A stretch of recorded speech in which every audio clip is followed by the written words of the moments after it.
Su esposa falleció en noviembre del 2010 y un mes después, dice él, profundamente deprimido, decidió escapar de Cuba.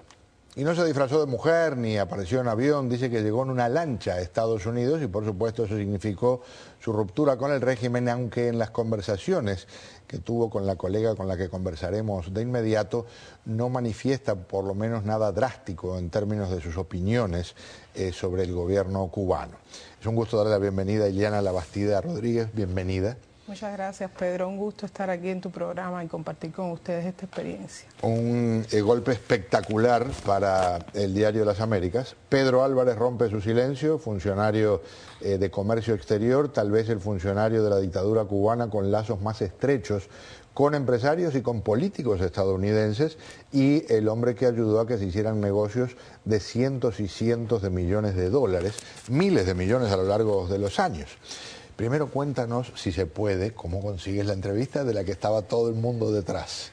Bueno, pues con un componente que los periodistas, aunque estemos muy interesados en una noticia, debemos tener presente que es importante en nuestra profesión, y es un poco de perseverancia y paciencia. Pedro Álvarez arribó a Estados Unidos, como suponemos, porque definitivamente él llegó a decirme que no había sido en la fecha que se decía, que calculaban o decían que él había llegado para el 27 o 28 de diciembre. Él dice que fue días antes, o sea, supimos cuando ya estaba aquí. Y desde que empezó a circular la noticia en los medios de que Pedro Álvarez estaba en los Estados Unidos, bueno, yo tengo conocimiento, como todos nosotros, de que era un alto funcionario, quizás el más importante que ha logrado escapar de Cuba en los últimos 3, 4 años. Me interesé en salir tras la pista de cómo podía dar con él. Logré conseguir a una persona en Tampa, que era el lugar donde él estaba radicado, que me ayudara a localizarlo. Logré hablar con él, tener una primera conversación con él por teléfono, y él me dijo rotundamente que en ese momento él no le iba a dar declaraciones a prensa en absoluto. Por supuesto tratamos de convencerlo, le dijimos que nuestro interés era puramente informativo, que nosotros no estábamos detrás de él bajo ninguna intención de persecución ni de juzgar, simplemente saber cuáles habían sido sus motivos para que hubiese dado ese paso que representaba en su caso una ruptura tan drástica, y nos dijo redondamente que no. Pero me dijo que si en algún momento, bueno, quizás por la forma en que yo hablé con él, quizás porque le dije que no pretendía ningún tipo de sensacionalismo, que él se comprometía a que una vez que estuviera dispuesto a dar declaraciones, si yo volvía a insistir en el interés de entrevistarlo, él me iba a conceder la entrevista. Entonces, insististe y cumplió. Yo esperé que pasara el tiempo que consideré prudente, después de varias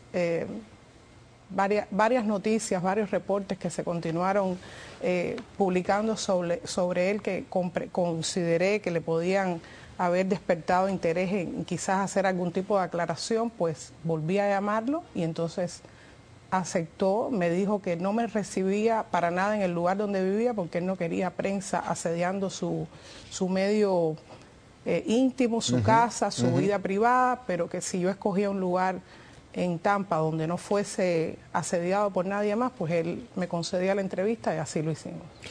Tengo unas cuantas preguntas. Dice que no es cierto ese cuento de que había llegado vestido de mujer. Él lo desmiente. Te dijo que no ha hablado, no ha sido informante del FBI.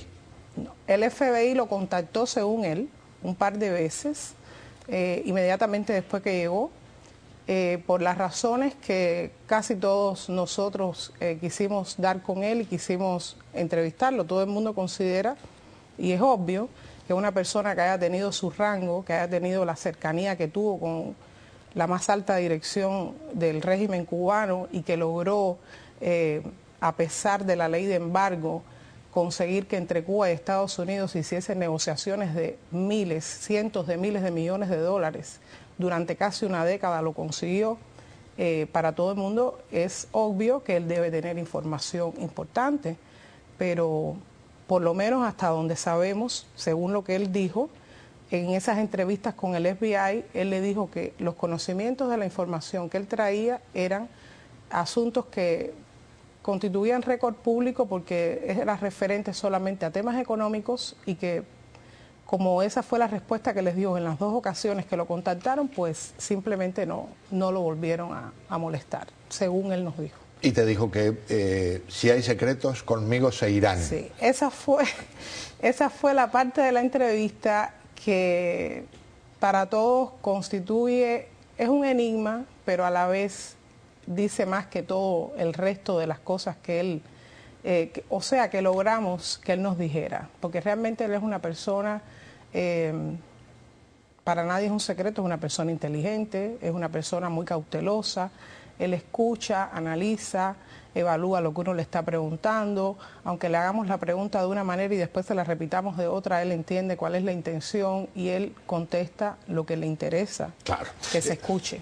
Tenemos relativamente poco tiempo. Él no te dice algo que te sorprenda, que te deje impresionada en el correr de la entrevista, ¿o sí? Sí, me sorprendió, o sea, no me sorprendió, pero sí me llamó la atención y yo lo dejo escrito en el contenido del artículo, que a pesar de ser alguien que tomó esa decisión, que según me dijo y lo manifestó en varias ocasiones, llevaba años ya desencantado por cosas que veía que no andaban bien, y después de esta muerte trágica de su esposa y otros hechos que, aunque no tenemos ningún elemento para vincularlos, dejan también una nebulosa que se puede pensar muchas cosas.